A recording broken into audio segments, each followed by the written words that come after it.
Rencontre avec l'emploi.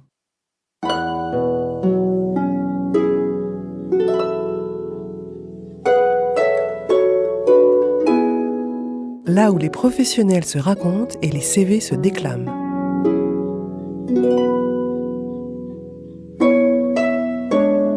Un programme proposé par Campus FM avec le soutien de la région Occitanie.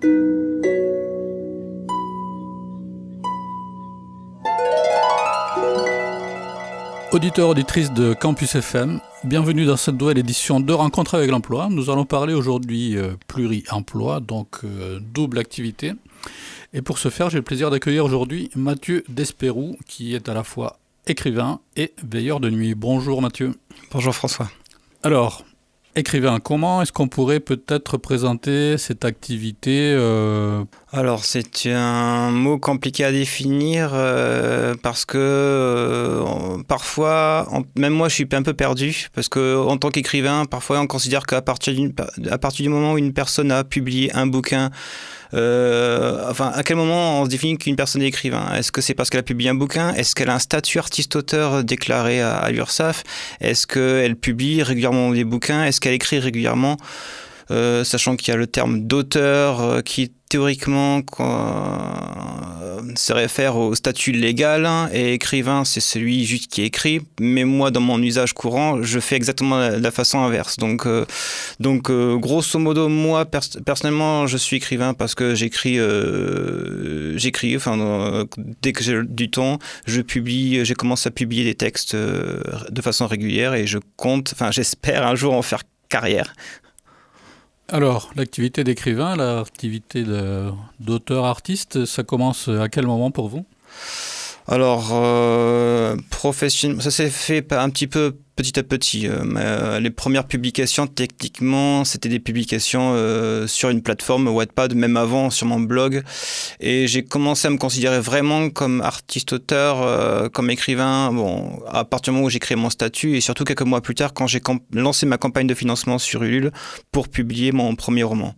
Et là, je me suis dit, ok, là, je me suis lancé vraiment dans l'activité, je commence à faire rentrer des sous, et là, je me suis senti vraiment un écrivain. C'est une activité récente alors ou...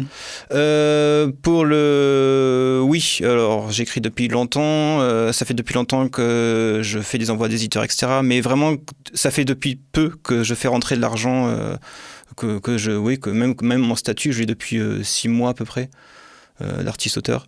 Donc ça fait depuis juin à peu près que je suis écrivain officiellement.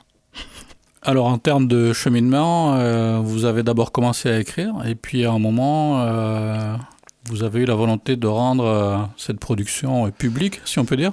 Et à ce moment-là, donc vous avez pris l'option de vous auto-éditer alors. C'est ça, parce qu'au début, comme beaucoup de monde, je cherchais à me faire éditer par un éditeur traditionnel. Mais alors, déjà le milieu de l'édition traditionnelle s'est bouché. Ensuite, il y a des éditeurs, des mauvais éditeurs, par exemple ceux qui font payer les auteurs, soi-disant parce que oui, c'est comme ça que ça fonctionne. Alors pas du tout, il y a des arnaqueurs. Il y a des gens qui font leur métier avec la meilleure volonté du monde, mais qui n'ont soit pas les moyens, pas les moyens humains, pas les moyens financiers de faire vivre le bouquin, ou alors qui comprennent mal les droits d'auteur. Par exemple, il y en a qui rémunèrent leurs auteurs à partir du 100e exemplaire vendu, ce qui n'est pas légal. Donc il y a beaucoup de pièges chez les éditeurs, mais surtout que j'avais eu très peu de réponses. J'avais fait une centaine d'envois aux éditeurs pour des nouvelles, pour plusieurs romans, et parfois j'avais des réponses, mais systématiquement négatives. Parfois elles étaient encourageantes, parfois juste c'était des réponses automatiques. Du coup, à un moment donné, je me suis dit, si je continue dans cette voie-là, avec très peu de chances d'avoir un résultat, je vais devenir fou. Du coup, je me suis dit, je vais arrêter d'être passif, je vais être actif.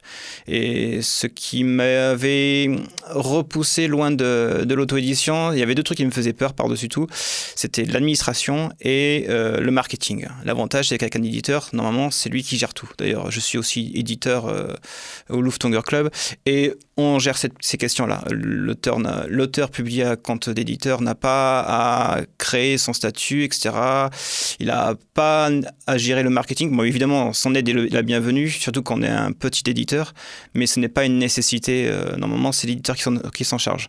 Du coup, quand je suis passé à compte, auteur auto-édité, il fallait que je gère tout ça. Et les trucs qui me faisaient peur. Donc, heureusement, il y a une bonne communauté d'artistes-auteurs qui sont déjà passés par cette étape-là et qui ont pu me conseiller, etc. Donc on apprend à la dure sur le terrain parce que tout ce que vous venez de mentionner en fait implique des connaissances autant en droit, autant en marketing, autant en stratégie de développement.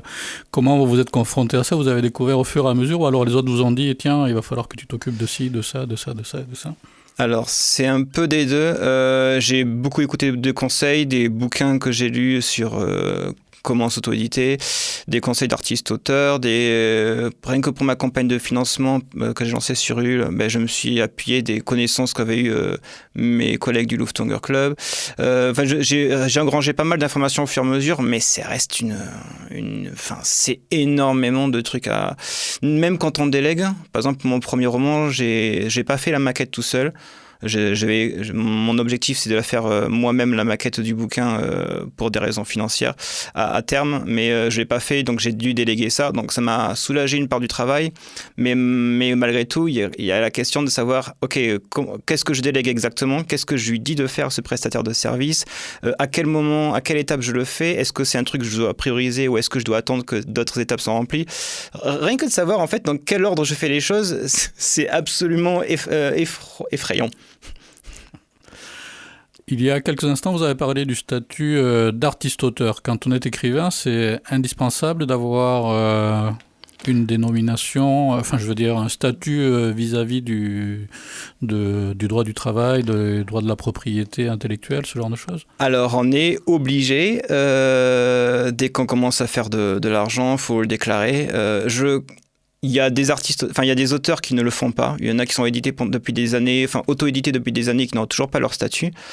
Mais ils le savent en général. Ils auront, si on vend quelques bouquins à l'année, on n'aura pas de problème. L'URSSAF va pas s'embêter, mais ce n'est pas légal. Et vu que moi, j'envisage quand même de publier pendant des années, de me faire un peu de visibilité, peut-être de vivre de ma vie grâce à l'écriture un jour. Bon, c'est pas gagné. Du coup, autant faire les choses bien, autant être réglo par rapport à l'administration. Ce serait bête d'avoir une amende absolument monstrueuse.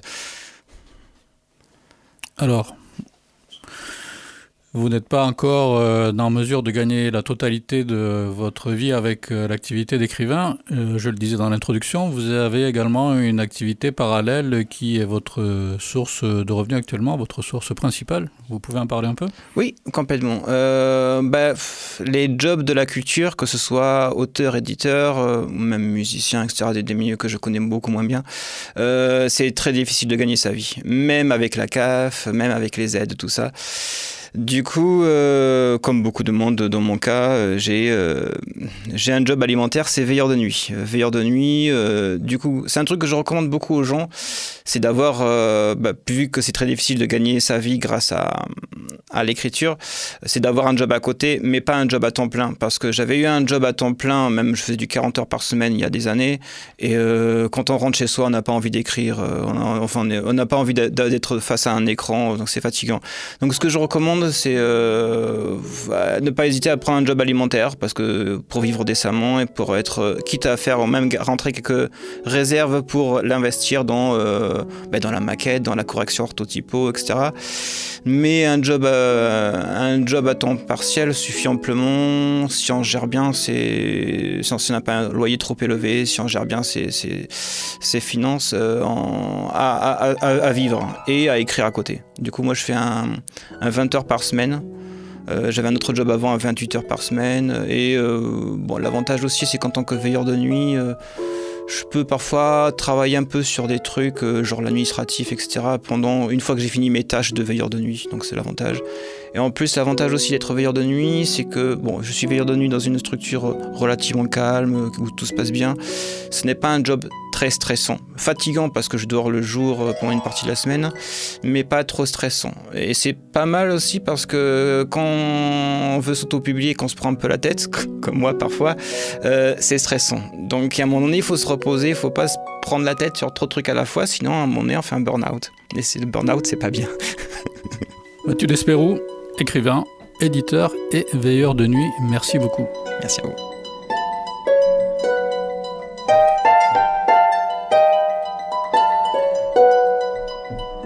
Vous venez d'écouter Rencontre avec l'emploi, un programme préparé et réalisé par François Berchenko avec le concours de la région Occitanie.